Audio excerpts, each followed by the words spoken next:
Aloha world, and welcome to another episode of The Queer and the Queen. I'm Jacobi, act like you know me, Jones. And today, once again, I have my two favorite people here with me, Miss Nice Nasty and Ms.Tilly. So before we get into this episode, please make sure you drop down in the description box, comment, ding on those notifications, and click that subscribe button. Beatrice Gomez, Miss Filipino, just won Miss Universe, and she is the first openly queer lesbian woman to win this position. Have you seen it? What do you think? I haven't seen it. I've heard of it. We're here. We're here to stay, honey. We are everywhere. So proud of her. So happy for her. I want to say she won because she is absolutely beautiful, not because she's queer, but I am just so happy that she's open about being queer to let, everyone know that it is okay to live in your truth, live in your authentic state. Mm-hmm. All right. Be happy. Yeah. You only have this one life to live. And I'm just so glad that she made an announcement because, a lot of people have been fearful for years that they would be shunned, and they would be blacklisted if they came out as LGBTQA+.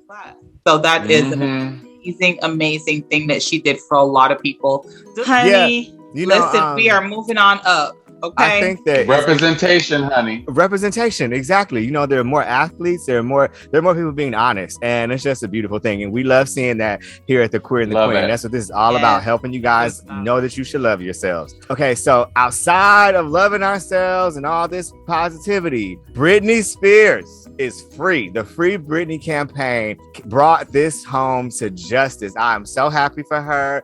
Did you guys hear? What do you guys think? Her dad's not in control no more, and she hired her own accountant to take over the conservatorship. She's still under it, but now someone that she hired to help her keep her finances together, tell her she's not doing stupid things. What do you think? Are you proud? Are you happy? Do you not even care? So happy. She was obviously ecstatic because did you see the photos that she posted? She was nude. I was like, you better work, motherfucker. You are free. Her dad needs to be in jail along with her sister and her mom because they were all into that. Like, why was she treated like this for 13 years?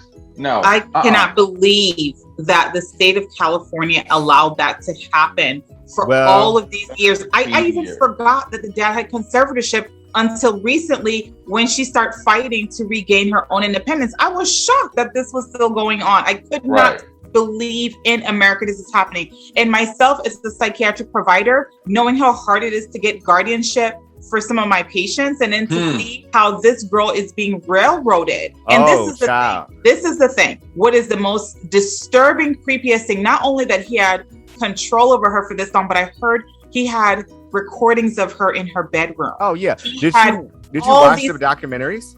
I said, what in the world? So the girl can't even use her rose in peace, honey. Did anyone watch those documentaries? I watched them. Okay, I watched the documentaries, and it was insane what they did to her. It was like she had a psychotic break. We all saw it happen between being manipulated by a man, losing the love of her life with her children, and battling custody with her kids. She made some mistakes, went on a bender, and got messed up and did some drugs and made some mistakes. Paparazzi. But she was being haunted and taunted by the paparazzi. Like she could not, her home was her prison. She couldn't leave without literally having 50, 60, 100 people swarmed around her trying to just take pictures of her.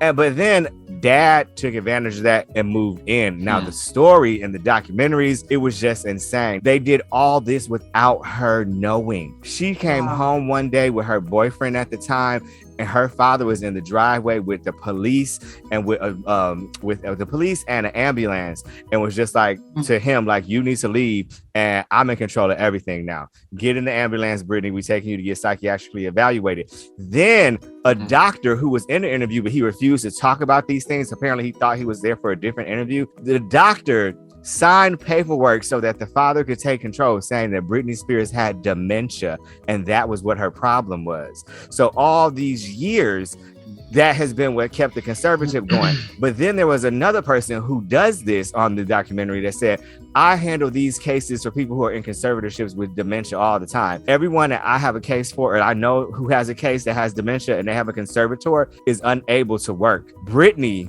was thrown into work. She went to work. Working. Like she never had breaks. For 13 years, the longest break they gave her was like 5 days. That was 5 days of not having to do at least an interview or a phone call or a concert or a public signing. You know what I mean? And they was overworking her. They tell her, we're going to go to Vegas and you got 90 shows. That's it. Just sign a contract, 90 shows. But she wouldn't read the fine print. He hired her. The dad hired the lawyers that she thought was her lawyer, but was really working for the father. She ended up doing 140 shows. They just worked her literally. It was like modern day slavery. How is this legal? How is this legal? Well, you know what, though? This is what's going to happen because Britney has her own lawyer now, and I think he's going to do a damn good job. Britney knows. She even stated in some phone conversations that her father needs to go to jail because he enjoyed this. He's a narcissist. He's an alcoholic narcissist, and he enjoyed what he was doing. He would taunt her. He would take her cell phone away from her. Her cell phone could only make phone calls and could only make phone calls to certain numbers that she had. She was sneaking around doing the documentaries will blow your mind what they did to this poor girl. And she is well aware. Like her father, his allowance out of her money was $3 million a year on top of $16,000 a month. And her allowance, she had no annual yearly payout. And she was paid $8,000 a month for her own money. She would ask for things like shoes or like, oh, I want to go buy this necklace or this dress, things that would cost $50 to maybe $200. And they would tell her, you can't afford that. It's because they were taking all her money. In this whole process of her suing them and trying to get out of this conservatorship, her money paid for her father's lawyers and the other lady's lawyers and her own lawyers. She had to pay them to get out of her own situation. It's been insane. Girl. Absolutely insane. Oh my God. How much is she worth now? Like $60 million. And she was worth well over $100-something million. And she had, but I mean, $60 million ain't no chump change. But she only has $60 million left, and she was supposed to. They put her through 4 or 5 tours. Her first tour grossed over $100 million, and she barely saw any of that money. But you know what? Now that he's gone, that piece of shit, Jamie, she gonna make her money back. That next album she come out with is gonna be fire. Banging. Like I can't wait. I can't wait. I'm so excited. I'm a fan of the underdog, and this is what happened to her. It's just one of the most disgusting things. Free Britney all the way, because it was just so heartbreaking watching the documentaries. Like, what? Like, this is what happened to her. Poor her, you know what I mean? Like, it's just, and then she's just pretending in all these interviews, pretending to be happy for 13 years. Wow. 13 years. Is a terrible number. Just real quick, just to clarify, she has estimated $60 million. Assets and real estate is $56 million, and with cash, she just has less than $3 million cash. Wow. Yeah. After working 20 plus years, selling hundreds of millions of albums. Doing tours that were bringing in hundreds of millions of dollars. Yeah, that's crazy. It's a shame. I mean, well, good, well wishes to her. I'm so glad she's finally free from the grip of her father's evil. Oh my goodness. I'm still shocked by everything you just said, Jacoby, because I didn't know all of that. It gets worse. That's just the tip of the iceberg. Yeah, thank you for sharing. Speaking of relationships, Moneybagg Yo, I believe is his name, and Garcelle got into it on some comments that she made on the reel. Now, Ms. Nice Nasty, you know about this. I'm gonna let you introduce this topic and tell us about it because you know more than me. Mm-hmm. So basically, I know her as Fancy from Jamie Foxx show. Okay, that's how I know Gabrielle. That's what I know her as Fancy, and that's what Moneybagg Yo. That's what he referred to. He said, says, not Fancy hating on my gift, honey. So, honey, the scoop is, and she gave a statement or commented while she was on the reel about the gift that he received from his girlfriend, the 28.8 acres of land. Her belief, her opinion, her position is that a girlfriend should not give a boyfriend 28.8 acres of land because that's something that a wife would do, in her opinion, because she would feel obligated to stay with them if they purchased her 28.8 acres. My thing is that look at Oprah and Stedman. They're not married, but I am sure they gift each other so many wonderful, beautiful things. Yeah. I love that she gifted him property. Yeah. And not Rolex and not cars that depreciate in value when you drive it off the lot. Right. I love that she thought, this is a thoughtful gift, 28.8 acres of land. I thought it was a beautiful gift. And giving it as a girlfriend or as a wife, it doesn't matter to me. A gift is a gift. And I think that I don't see Fancy throwing shade, or I don't think that it was anything wrong. She said it was just her opinion. You know what I mean? Some people are just not going to gift those gifts, you know? Right. I thought he gave her the gifts. So the girlfriend gave him the gift. Yes. Oh, yes. I thought it was the other way around. But see, the thing is, people always say, oh, a girlfriend versus a wife. The only difference really TBH is signing some papers, girl. Like, you know, there could be no shade, but there could be people who are in relationships without getting married that last way longer than people who do get married, because marriage, you know, brings up a whole lot of other things that you have to deal with. So great for her to get him a gift that can keep on giving. He can build houses, whatever, make a ton of money, or, you know, in the future sell it. Yeah, so I think it's great. I don't know. What is the difference between buying 28.8 acres of land? I don't know how much she spent on it. I didn't check all of that. And her buying a Rolls Royce for like over $100,000, or like, you know what I mean? A yacht like Beyonce bought, you know, Jay-Z. Like, what is the difference between a materialistic gift that's expensive and a property that you can grow, you know, financially from? What is the difference? Yeah. And what Garcelle said, I believe that's how you pronounce her name. That was just her opinion. You know what I mean? Like, I agree with you. I think it's a very smart, thoughtful gift versus some like car, like you said. You know what I mean? So I definitely do agree with this. Now, speaking of relationships, Demi Lovato confirmed that she's non-binary for the rest of her life, and she wants to have children.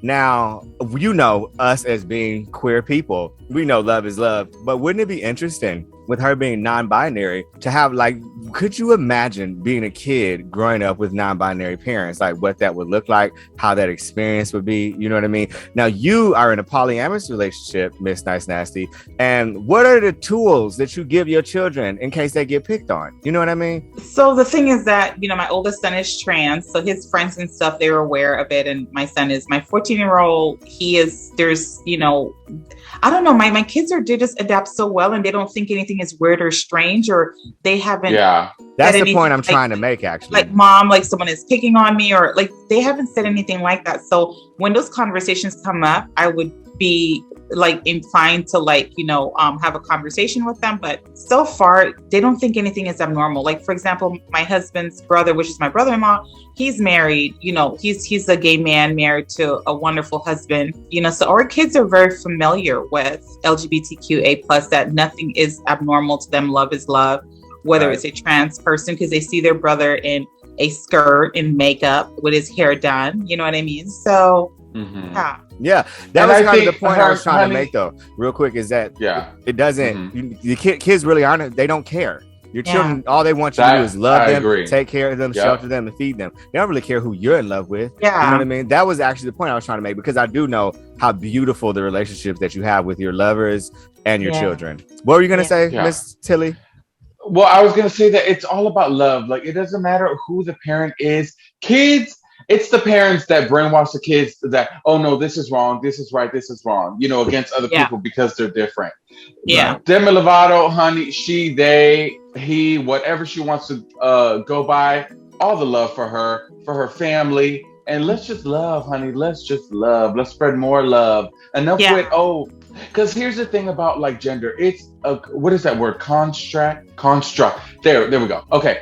So the thing about like they, you know, he, she, genders, whatever. It's all a social construct, honey. Yeah. It ain't really real. We are humans, and that is what it is, honey. So love is love. Let's spread more love, honey.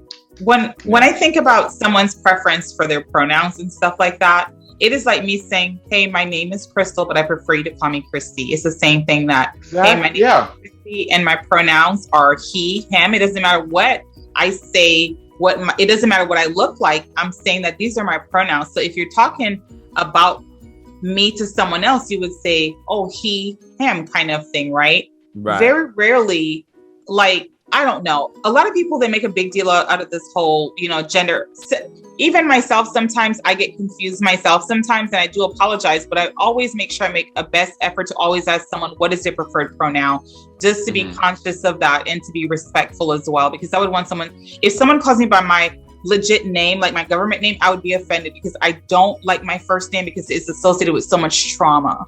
And it's the same thing too with someone's gender identity that they have, that you may identify them as one thing that's so traumatic for them, and they're asking you like, hey, this is my identity, this is what I identify as, please respect that, because it can be very traumatic for that person. You know what I mean? You use the key word. I never thought of it that way. You use a key word, and the word was respect, because we do hear in Republican arguments or conservative arguments that why do I have to? You're not a boy though. You're not a woman. You're a boy, or vice versa, right?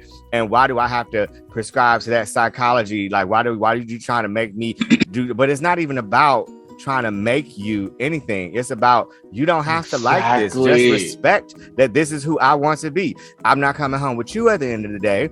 I'm living my life. Just respect my happiness. It's really the oddest thing that people hate to see other people happy sometimes. But this is the world that we live in. This is the world that we live in. And girl, let me say this. A lot of it has to do with the religion, because of what somebody else is telling you what's right and what's wrong. I believe that there's no book to life. Live your life, make your mistakes, respect and love people, and that's it.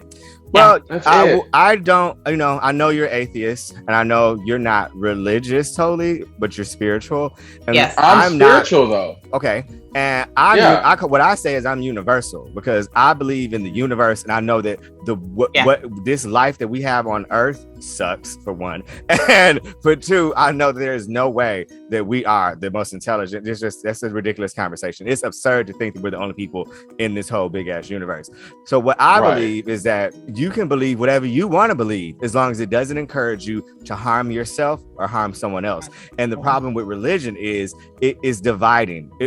And most people who teach it in a divided way.